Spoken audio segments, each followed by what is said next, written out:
नमस्कार, मैं डॉक्टर अजीत भारती आज फिर आपके लिए हिंदी विषय के अंतर्गत एक औपचारिक पत्र लेकर आया हूँ। तो यह पत्र इस प्रकार से पूछा गया था। प्रश्न: पुस्तकालय में हिंदी के प्रसिद्ध लेखकों की पुस्तकें मंगवाने के लिए प्राचार्य को एक प्रार्थना पत्र लगभग 80 से 100 शब्दों में लिखिए। ये कब आया था? सीबीएसई बोर्ड प्रश्न पत्र है 2020 का।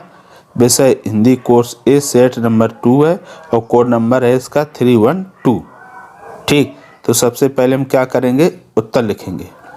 तो उत्तर में हमने लिख दिया, पुस्तकालय में हिंदी के प्रसिद्ध लेखकों की पुस्तकें मंगवाने के संदर्भ में।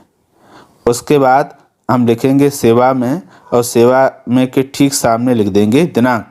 हमने दिनांक लिखी है 25/9 और 2 एक्स बना दिए हैं। एक्स इसलिए बना दिए क्योंकि बोर्ड परीक्षा में जो वर्ष रहता है वो सही नहीं लिखी जाती है। जब हम वास्तव में किसी को पत्र लिखेंगे तब हम ये वर्ष या साल सही लिखेंगे। ठीक है, हम इस दिनांक को सेवा में इसके नीचे भी लिख सकते हैं। उसके पश्चात प्राचार्य महोदय, सरस्वती विद्या मंदिर, काखागा बिहार, जयपुर।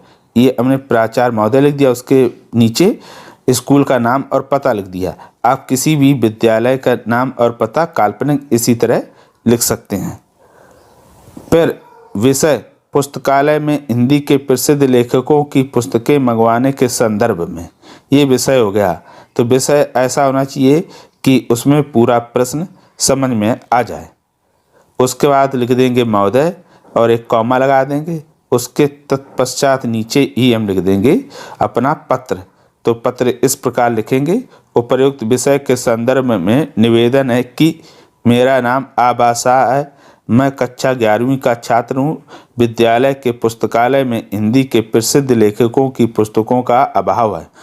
जो हैं भी वे या तो पुरानी हो गई हैं या पर्याप्त नहीं हैं, जिससे सभी छात्रों को पढ़ाई में समस्या आती है। हमारे मन में लेखकों को लेकर कई जिज्ञासाएं उत्पन्न होती हैं। पुस्तकों के अभाव में उनके उत्तर नहीं मिल पाते हैं। तो ये हमने थोड़े से पत्र लिख दिया। आप चाहें थोड़ा कम ज़्यादा या और अलग तरीके से भी लिख सकते हैं। उसके पश्चात पर हम लिख देंगे अंत में, आपसे विनम्र अनुरोध है कि पुस्तकालय में हिंदी के प्रसिद्ध लेखकों की पुस्तकें मंगवाने की कृपा करें। ठीक है, उसके बाद लिख देंगे धन्यवाद। धन्यवाद के बाद लिखेंगे आज्ञाकारी शिष्य।